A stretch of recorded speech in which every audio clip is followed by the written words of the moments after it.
Alors, coucou, salut tout le monde, bienvenue sur ma chaîne. Moi, c'est Furjac de Furet. Vous commencez à me connaître, j'espère. Voilà, entrepreneur dans le secteur de la beauté. Abonnez-vous à ma chaîne, s'il vous plaît. Aujourd'hui, nous allons parler de la peau grasse, l'excès de sébum, comment entretenir cette peau.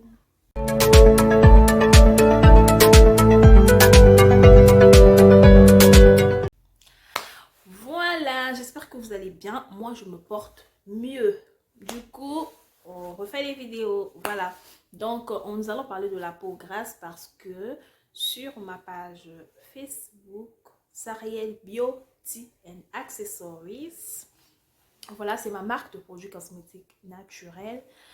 Mes anges, je les appelle mes anges de là-bas m'ont demandé une vidéo sur comment prendre soin, comment entretenir une peau grasse, donc une peau huileuse, voilà, qui excède de sébum et tout.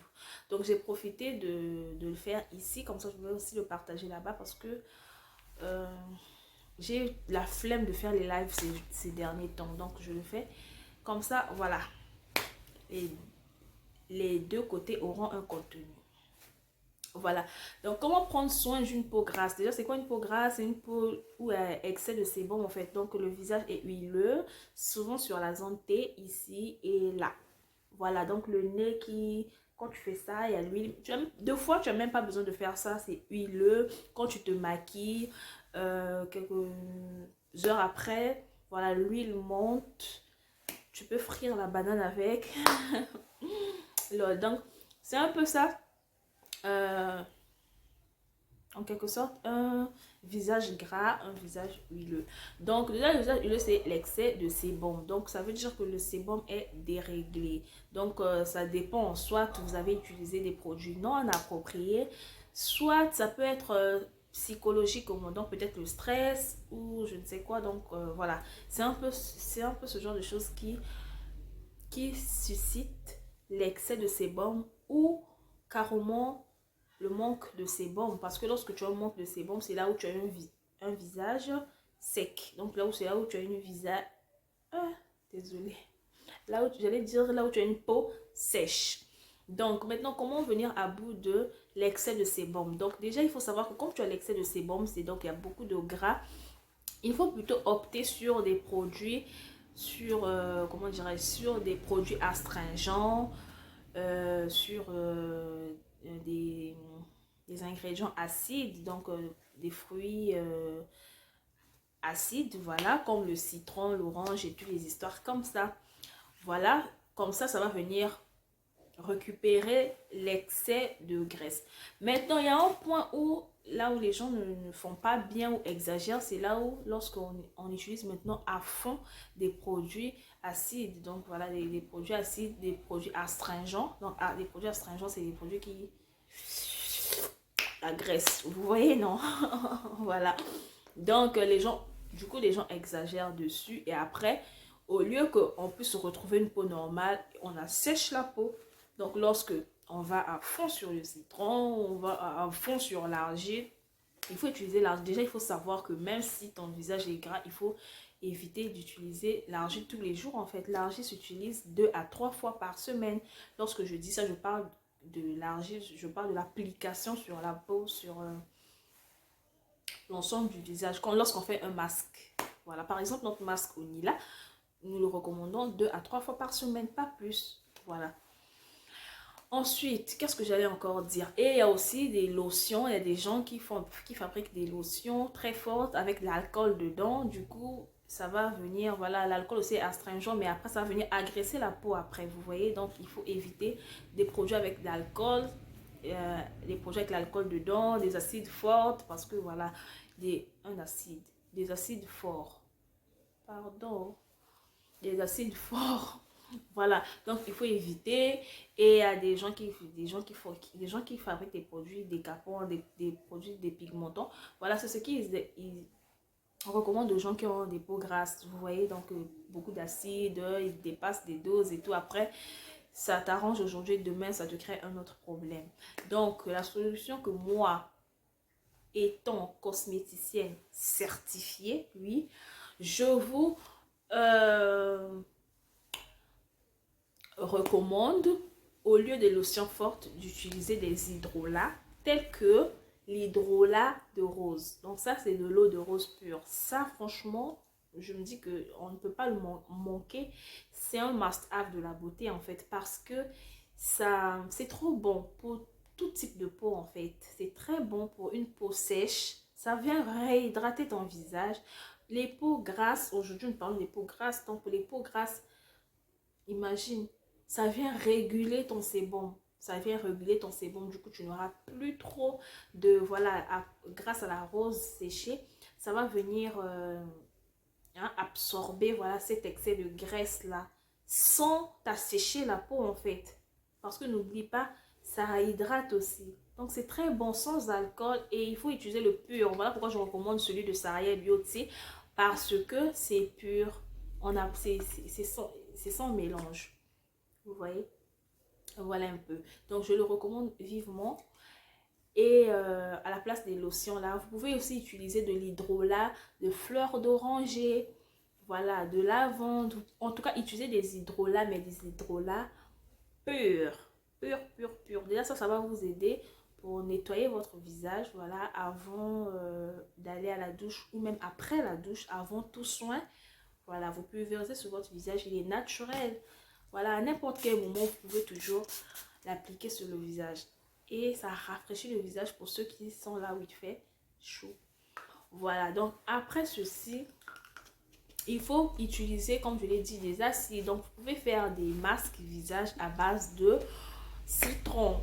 Et le blanc d'œuf. Le blanc d'œuf est très bon pour les visages gras. Donc, je ne peux pas vous faire la recette ici, mais je vous dis juste que vous pouvez utiliser un blanc d'œuf. Vous mélangez avec un peu de jus de citron, en tout cas un peu, quelques gouttes. Vous pouvez rajouter du miel, par exemple, si vous ne supportez pas trop le citron. Vous pouvez ajouter un peu de miel. Vous mélangez bien, et puis vous appliquez sur votre visage. Et vous attendez que ça puisse être sec. Ensuite, vous lavez et vous n'allez pas le faire tous les jours. Vous allez le faire 2 à 3 fois par semaine. Vous verrez que voilà, il y aura de l'amélioration avec votre sébum. Et ensuite, vous pouvez aussi utiliser à la place de le masque blanc d'œuf, vous pouvez utiliser, si vous avez de l'argile près de vous, vous allez utiliser de l'argile blanche ou de l'argile verte. Voilà, surtout de l'argile verte.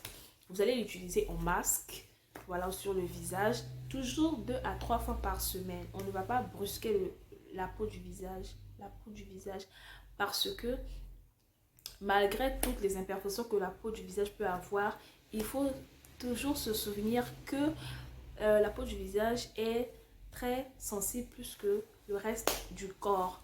Donc, en dehors de ça, vous pouvez utiliser des savons à base d'argile, tels que notre savon ici. Ce savon, il est à base d'argile blanche et de nila. Donc, récemment, en décembre, j'avais une cliente qui avait un visage très gras, très huileux. C'est ce duo que je lui ai recommandé et je vais vous laisser son message. J'espère que je pourrai le faire. Son message en montage, je vous mettrai son message ici lorsqu'elle avait dit son témoignage en fait. Donc c'est tout ce que je l'avais recommandé. Elle était très satisfaite de son excès de sébum. Elle a utilisé le savon Onila. Moi je trouve que la solution c'est parce qu'il y avait de l'argile blanche dedans et cette eau de rose. Par contre, nous avons formulé un savon à base de savons même qui peuvent aider avec l'excès de gras. C'est le savon, nous avons fait un savon à base de poudre de riz et l'huile d'argan. Donc la poudre de riz aussi, c'est aussi astringent. Ça va aussi l'aider pour l'excès de sébum. Le savon à la poudre de riz sera disponible à partir de fin mars. Donc disons, dès le 1er avril, il sera disponible. Et nous avons aussi un savon à base d'argile verte et de soufre. Ce savon-là, c'est plus pour les peaux acnéiques comme ma peau. Vous voyez, là, j'ai fini mes ranania et c'est venu. Chez les autres, ça vient après. Chez moi, avant. Chez moi, ça vient après. Et voilà, j'ai de l'acné hormonal. Ça part, ça revient, ça part, ça revient. Donc, cette fois-ci, nous avons formulé un savon à base Comme il n'a pas encore fini de faire sa cure, donc je ne peux pas le tenir avec mes mains et tout. Donc je vais vous le présenter prochainement. Des savons à base d'argile verte et de soufre. Ça va aider pour les peaux à tendance acnéique et les peaux mixtes à grasse. Vous voyez? Donc ce serait idéal pour nos anges de Sahel Beauty pour utiliser ces deux savons-là pour les problèmes d'excès de gras. Et souvent, ceux qui ont d'excès de gras ont souvent des petits boutons d'acné. Voilà, vous aurez ces deux savons-là. Idéal pour vous. Si vous n'avez pas des boutons, vous allez prendre celui à la poudre de riz qui a d'autres vertus. Hein. Là, c'est parce que je parle de l'excès de graisse ou de gras. Ensuite, vous avez le savon argile verte soufre qui sera là pour les boutons et l'excès de gras. Donc, j'espère avoir répondu à la question comment entretenir la peau. Une peau à excès de sébum. Donc, il faut utiliser une lotion tonique naturelle à l'hydrolat, soit l'hydrolat de rose ou peu importe l'hydrolat. Il faut faire des masques visage à base d'œuf blanc d'œuf, citron, miel ou des masques à base d'argile. Et j'allais aussi oublier, vous pouvez faire un bain de vapeur une fois le mois. Un bain de vapeur, comme ça la chaleur, ça vient, ça ouvre les pores, ça aide beaucoup. Et aussi, vous pouvez aussi, il faut éviter, voilà, chose très très importante, il faut éviter de manger du gras. Oui, après ça vient sur le visage. Donc, le porc, en tout cas, tout ce qui est excès d'huile là, vous allez éviter, lorsque vous faites votre cure, vous allez éviter de manger du gras. Diminuer en tout cas, diminuer le gras dans vos nourritures, dans vos boissons, dans vos consommations en tout cas, pour que vous puissiez réguler votre sébum et consommer aussi beaucoup chaud. Prenez des thés chauds et tout, ça aide beaucoup aussi pour la peau. Donc j'espère que j'ai été claire en quelques minutes et pour ceux qui ont ce problème, venez sur notre page Facebook, nous allons vous aider avec nos produits cosmétiques bio. Donc pour ceux de YouTube, j'espère que le contenu vous a plu. Merci beaucoup et likez toujours lorsque vous suivez, laissez les likes s'il vous plaît, laissez-moi des commentaires pour savoir si ça vous plaît ou pas et surtout partagez, je vous en prie. Et si tu passes sur cette vidéo que tu n'es pas abonné, mais abonne-toi. Ici il y aura des astuces beauté naturelles, il y aura du rire, des story time. J'attends que vous puissiez être un peu nombreux pour faire des story time quand même. Je ne vais pas parler toute seule. Voilà, après on parle aussi de l'entrepreneuriat ici et voilà. Donc à très bientôt. Cliquez sur la cloche de notification lorsque vous vous abonnez pour être avisé lorsque je poste une vidéo. La prochaine vidéo, je vais vous montrer comment fabriquer une lotion tonique traitante fait maison, vous-même à la maison. Et voilà quoi, pour avoir un joli teint glow. Donc j'espère que je ne ferai pas les paresseuses et je viendrai vous poster une vidéo sur comment fabriquer sa lotion tonique bio à la maison. Love you.